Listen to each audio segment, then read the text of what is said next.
Several years ago, I faced the toughest battle of my life when I was diagnosed with advanced Hodgkin's lymphoma. This news was completely unexpected, as I had always lived a healthy lifestyle, complete with regular exercise, a balanced diet, and annual checkups. The oncologist explained that the causes of this type of cancer were not fully understood, and although the prognosis included a slim chance of survival, aggressive chemotherapy could potentially save my life. Determined to fight, I gathered my wife of 18 years, Megan, and our teenage daughter, Kelly, to share the daunting news.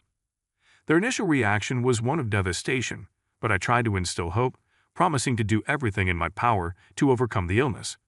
Despite this, I was deeply concerned about the impact the diagnosis and subsequent treatment would have on our family dynamics. The doctor had cautioned that the side effects of chemotherapy could strain even the strongest relationships, and he noted that many marriages struggle under such stress. That evening, I shared these fears with Megan, who reassured me of her unwavering support through my illness. We were in a stable financial position thanks to my comprehensive insurance, significant savings, and a trust fund left by my late grandfather. Our home was fully paid off, and I had even secured funds for Kelly's college education, should anything happen to me. Chemotherapy began a week later and proved to be extremely grueling. Each session left me so exhausted and debilitated that it felt as though I had been struck by a freight train. I found myself unable to manage even the simplest tasks, such as feeding myself or taking a shower. Megan and Kelly became my pillars during this time, taking over household duties, driving me to medical appointments, and ensuring I had the necessary medications. They truly stepped up in a time of dire need. For 3 challenging months, I tried to keep my burdens to myself and help out around the house whenever I felt strong enough. However, I started noticing a change in my wife and daughter's behavior. Their willingness to assist me gradually diminished, and even simple requests like getting a glass of water or some fresh air seemed to irritate them. My daughter began to ignore my requests entirely. The tension peaked one morning when I was running late for an early chemotherapy session. My wife was still upstairs, and when I called to her, she suggested tiredly that I take an Uber because she needed a rest. Shocked by her response, I managed to arrange for both the ride and hospital support on my own. Thankfully, the Uber driver was exceptionally kind and even offered to bring me back home after the session. It was a relief, yet disheartening to depend so heavily on a stranger's kindness. Later that day, after some rest, I gathered the courage to address the growing distance between us. The air was chilly as I confronted my wife and daughter about their recent behavior. I asked them outright if they felt burdened by me. My wife sighed deeply and confessed that they were both feeling overwhelmed. My daughter timidly admitted that my needs during the illness were more than she had anticipated. Realizing we needed a solution, I proposed hiring a nurse for a few days each week to help with daily tasks and accompany me to my chemotherapy appointments. To prepare for days when I might be particularly weak, I'd also ordered a wheelchair. They both agreed to this plan. I contacted the hospital for recommendations, and they sent a nurse who was both kind and firm. She managed my appointments, ensured I took my medication, and even prepared healthy meals. With her help, my condition improved, which pleased my doctors. Despite these adjustments aimed at reducing their load, my wife and daughter still seemed unhappy. My wife felt increasingly sidelined by the nurse's presence. I suggested that if she felt ready to resume the responsibilities of caring for me, including taking me to my appointments, managing my medication, and ensuring I ate properly, we could consider letting the nurse go. This was the only reason I had suggested hiring help to ease the strain on us all. I brought in a nurse because my condition had become overwhelming for my wife to manage alone, and she reluctantly accepted this temporary solution. She suggested we look for a male nurse, but I explained that the hospital's list only included the nurse we had, who was specifically chosen for her expertise with cancer patients and her familiarity with my needs. This nurse was thorough, considerate, and showed great respect towards my family. I made it clear that the only condition under which we would consider replacing the nurse was if my wife and daughter were prepared to take over her duties. My wife was unhappy with this idea and suggested that I should be more self-reliant instead of letting my illness impact everyone else. I tried to explain that there were days when my condition left me too weak to even get out of bed, let alone handle daily tasks on my own. The chemotherapy had severely weakened me. In frustration, my wife stormed off and shoved herself upstairs, slamming doors in her wake. I decided to ignore her outburst, knowing that any negativity could only set back my recovery. My primary focus had to stay on regaining my health. Later that evening, my mother-in-law, who lived 3 states away, called to express her concern about having another woman in her daughter's house, despite the fact that the house was legally mine since I had purchased it before our marriage. I took a diplomatic approach in explaining the situation. I told her that the level of care I needed was more than my wife could handle on her own, and the nurse was here to lessen the strain on everyone. I reassured her that the nurse's stay was only meant to last through the remaining month of my chemotherapy, assuming no complications arose. While she seemed skeptical, she eventually ended the call, which was a relief to me. For about a week after that conversation, life went on fairly normally. My treatment proceeded without incident, and it seemed like we might be able to maintain a semblance of normality until one eventful day after I returned from a chemotherapy session. When I returned from my latest chemotherapy session, a moving truck parked in front of my house was the first thing I saw. My wife and daughter had packed all their belongings and were preparing to move to my mother-in-law's house. I was deeply hurt and upset, but the sheer exhaustion from the treatment kept me from fully expressing my emotions. The timing of their departure, right after a chemo session when I was most vulnerable, seemed particularly harsh. Seeking some understanding, I turned to my daughter. I asked her if she really wanted to leave, considering she was old enough to decide for herself.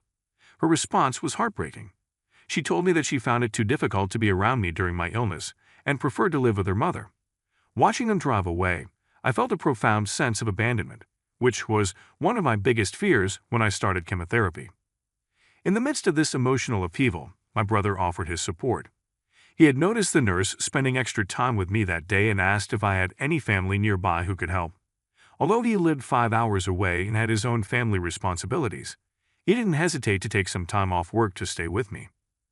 Upon his arrival, he was visibly upset about my wife's actions, calling her selfish and ungrateful.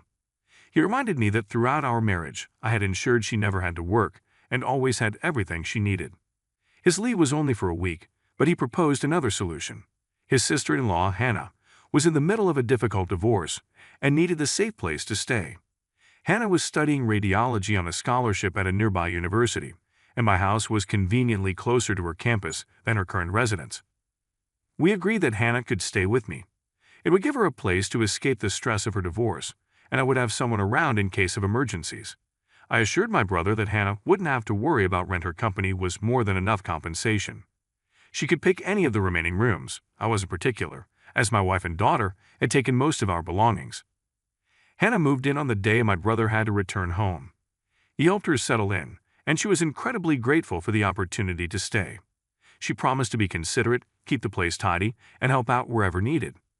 Hannah was genuinely kind-hearted, and having her around brought a new sense of calm and companionship to the house during a challenging time in my life. I reassured Hannah that she wouldn't need to take on too much responsibility, since I had arranged for my nurse to come in every day of the week, an increase from the previous schedule of 4 days. After my brother left, I did my best to help Hannah settle into her new surroundings. Over the next few weeks, life found a sort of equilibrium. I missed my wife and daughter deeply, but it seemed I was alone in that sentiment, as they hadn't reached out to me at all. Hannah was incredibly helpful during this period. She took on the grocery shopping, handled most of the cleaning, and even helped prepare meals. She never complained, and her presence was both a comfort and a support. About a month and a half after my family left, I received incredible news. I was cancer-free. I celebrated by ringing the bell at the hospital, a significant milestone. My nurse, curious about my next steps, asked what I planned to do now that I was free from cancer. The answer was clear to me. I decided to file for divorce, seeking to free myself from a marriage that had lacked support during my most challenging times. With the divorce proceedings underway, my attention turned to recovery. It was a journey in itself. Gradually, I began to regain my strength, my hair grew back, scars began to heal, and I started gaining weight. I maintained a healthy diet, but allowed myself the occasional indulgence, enjoying the meals I had missed during my treatment. 8 months have passed since I was declared cancer-free, and I feel ready to move forward. I contacted my old job, and they offered to rehire me for remote work. I plan to accept, as I am also considering relocating. Despite my attachment to my current home, it holds too many painful memories. I'm looking for a fresh start in a smaller, quieter place. Unbeknownst to my wife, I intend to give the house to Hannah. She was there for me when I was at my lowest, showing immense kindness despite us being practically strangers. I want her to have the freedom to do with the house as she pleases, including selling it if she chooses. I no longer have any ties to it, especially if it might become a point of contention with my wife or daughter. I found a new place in a tranquil neighborhood in the countryside, and I am truly excited about this new chapter in my life. This is update number 1 on my journey towards a new beginning. Hello, wife and daughter. It's been more than a year since my initial diagnosis, and I've comfortably settled into my new neighborhood. This community is full of welcoming people, and I've become good friends with several neighbors, including Teresa, who lives across the street. Teresa is a widow whose children live far away, visiting only during holidays like Christmas and her birthday. One evening, Teresa invited me over for drinks on her porch. We shared stories, and she told me about her husband's battle with lung cancer and how life insurance had been a crucial support for her family. During our conversation, I opened up about my situation with you both. Surprisingly, I still haven't heard from either of you, but I've made peace with that. I've been filling my time with new hobbies, especially woodworking, and I'm gradually building up my collection of tools. Today, after coming back from a hardware store, Teresa mentioned that she had seen some people lingering around my house.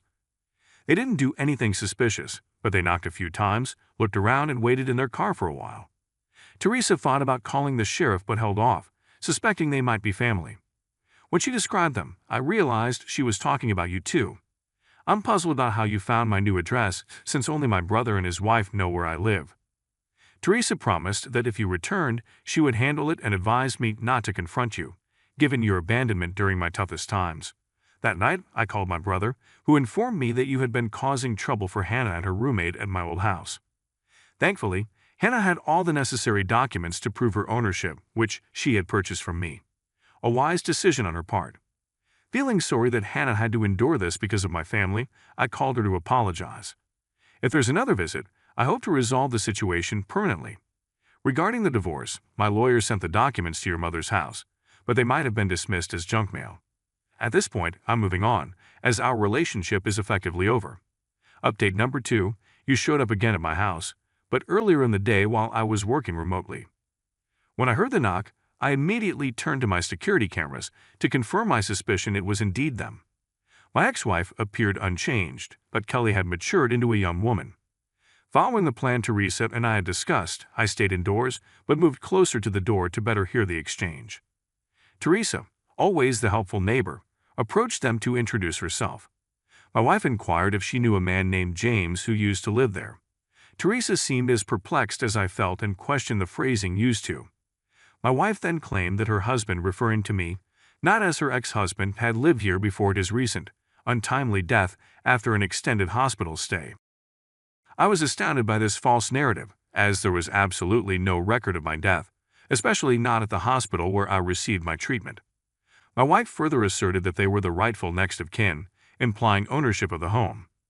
Teresa corrected her by stating that a James did indeed live there, but he was a divorcee. She also mentioned that during our time as neighbors, I had informed her of my wife leaving and my filing for a unilateral divorce. Teresa added that as far as she knew, I had planned to leave all my assets to charity since my only family was my brother. This revelation seemed to puzzle them, and the conversation momentarily lapsed into silence. Teresa then asked if they had a death certificate or a will, to which they admitted they did not. She explained that they would need those documents to claim ownership at the county's record office if they truly believed the property belonged to them. My wife reacted poorly to Teresa's suggestion.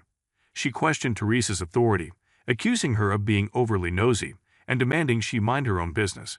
It was embarrassing to witness. The neighborhood had been incredibly welcoming to me, and here was my ex-wife causing a scene. Despite my urge to intervene and defend Teresa, I stuck to our plan.